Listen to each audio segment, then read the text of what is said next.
Hi everyone, my name is Gina, and today I'm going to talk to you about the Tower escape room that I created so that you can do this in your own home.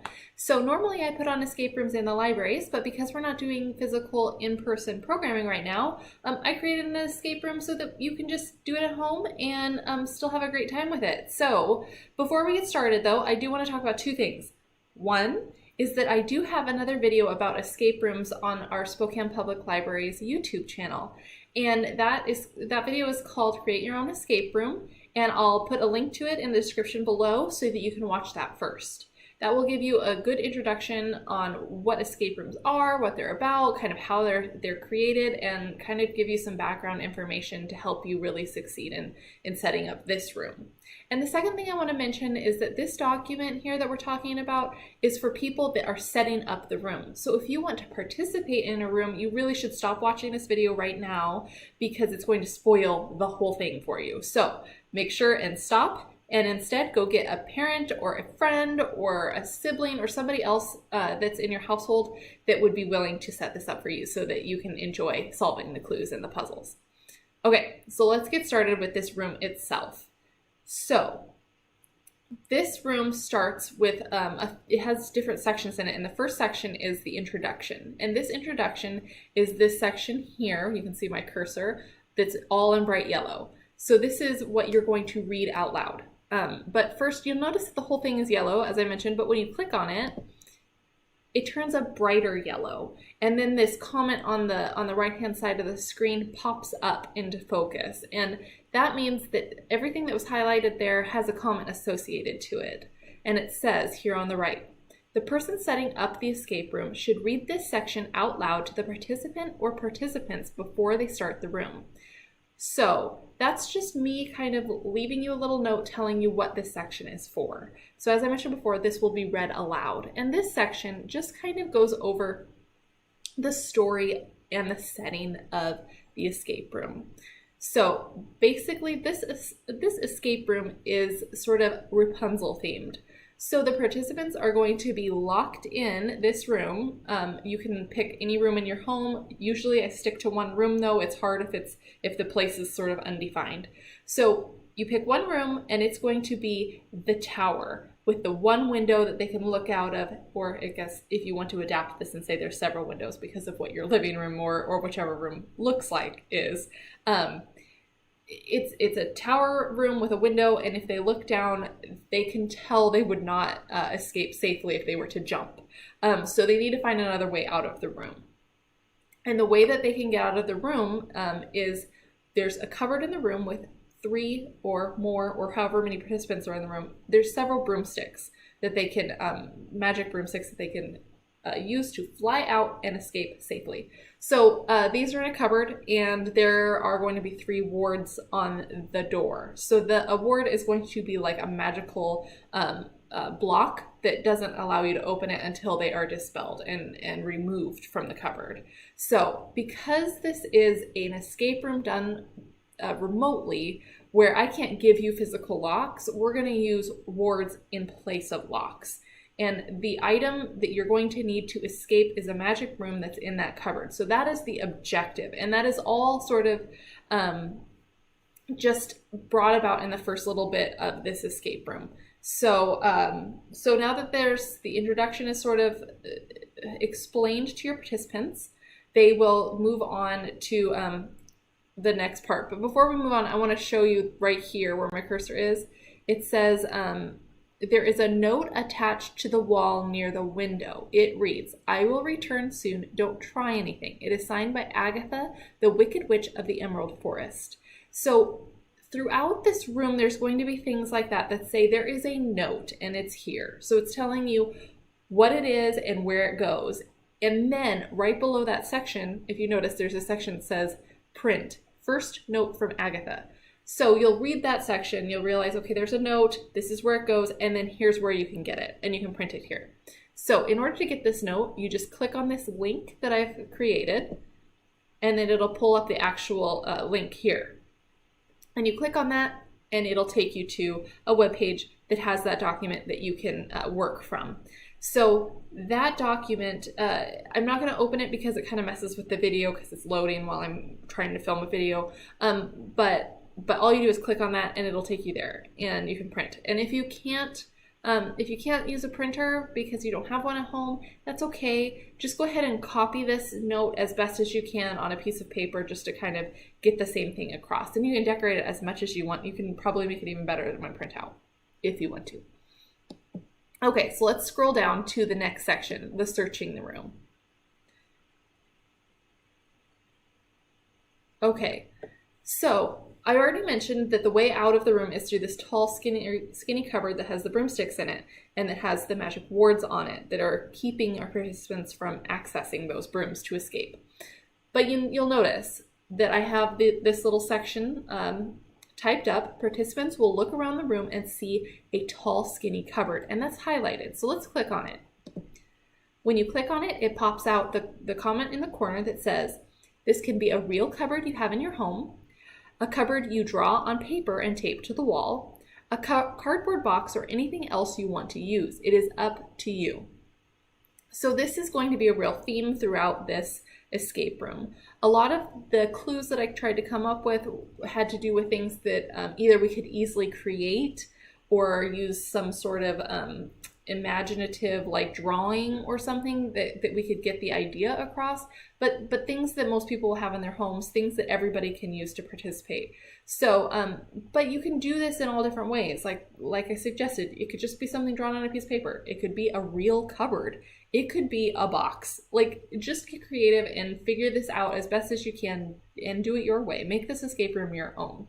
And again, as I mentioned before, throughout this document, I will have kind of navigation sections on where things go, what you need to use. So just like before, the next part, it says on the cupboard door, it says use in case of emergencies. So that's a sign, right? And once I click on that, because it's highlighted, it pulls up another comment. I have attached a page with this note, the comment says. Please print and use in your escape room. So just again, me letting you know that there is something printable. And just like in the previous section, the introduction, underneath the section, it has all the things that you need to print that are in that section. So it kind of, we're going to print as we go here.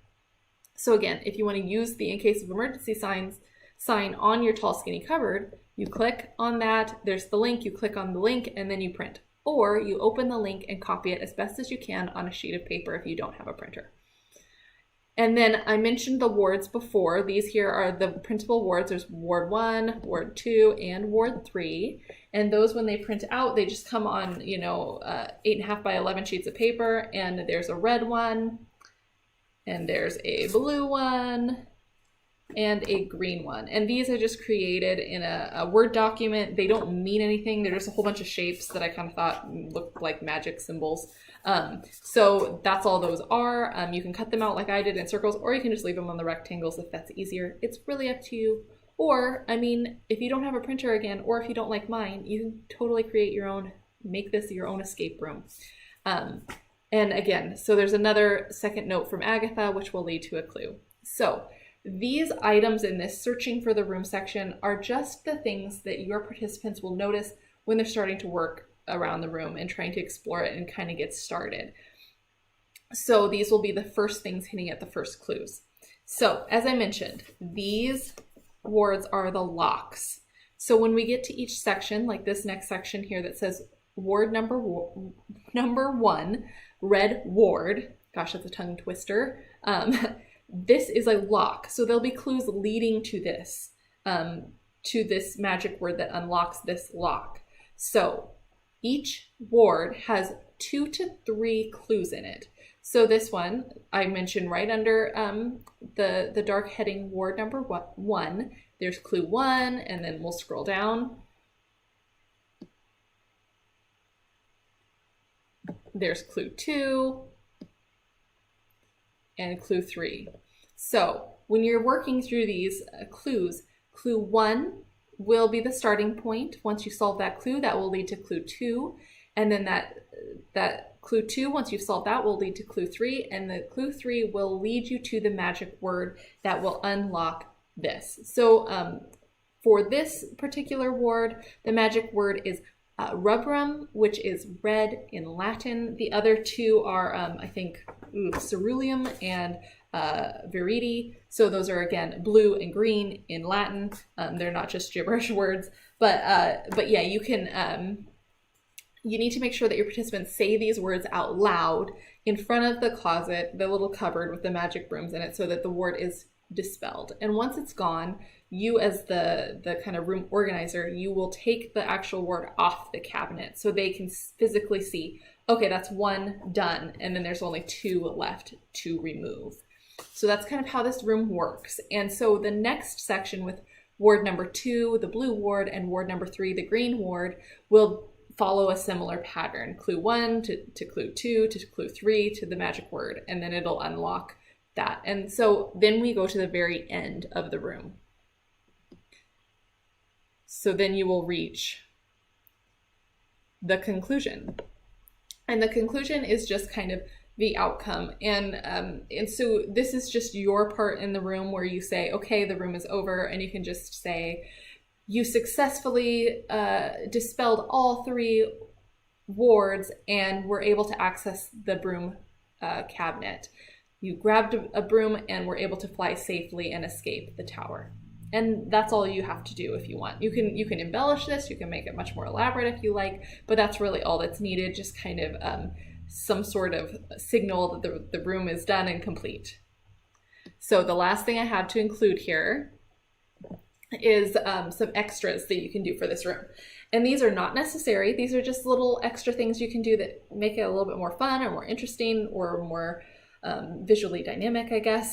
So the first thing, and this is the thing that if you were to add any of these, you should probably add this one, and it's a timer. I think that this adds a sense of urgency to the room, and that kind of urgency it makes it more exciting and more fun. It's more challenging if there is an option where they can fail the room, where the witch comes back, they don't complete it in time, and she returns, and then they're imprisoned forever, or they're, you know, I don't know. You can make it up, whatever the outcome is. It's really up to you, but that makes it a lot more fun. And I like to use YouTube timers. There's just a video that'll be a countdown timer, and they have them from starting at 30 minutes down or 20 minutes down. And if you're in a living room and you can get YouTube on your TV, that's kind of fun to put the timer on the TV. So it's like right there, it's big, they can see it. So I do recommend adding a timer. Next is just decorations. You can really leave your room of choice in your home pretty much unadorned if you like, but it's really fun to kind of get in the theme of things, make it look like a Rapunzel's tower, and however you imagine that. That can make it a lot more fun. I also recommend including music. Sometimes it's kind of awkward feeling when it's silent. So, you know, you can put a soundtrack, you can have something that sounds like forest sounds because you're, you know, in a tower in an emerald forest, or you can have like witch's brew kind of bubbling sounds in the background, so it sounds like a, you know, witch's tower, or, you know, creepy music, kind of whatever you like. Just kind of add some ambiance to your room. Let's see, you can recreate any of the clues that I put into this escape room.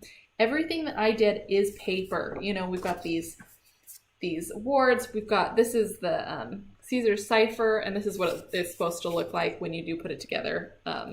So you can spin it and get the clue, just kind of so you can have an idea of what that looks like. But like, these are just paper. I mean, you could take this same paper that I did, burn the edges, or, you know, just add something to it. There's also a clue in this escape room that has a bunch of like witches' jars full of potion ingredients. You can not use the paper jars that I included and just use the labels and put them on your own jars if that's what you'd like to do, to make it a little bit creepier, a little bit more like real feeling. Just as long as the clue is the same, that kind of leads to the same outcome, you can totally do that. And that would be a lot of fun.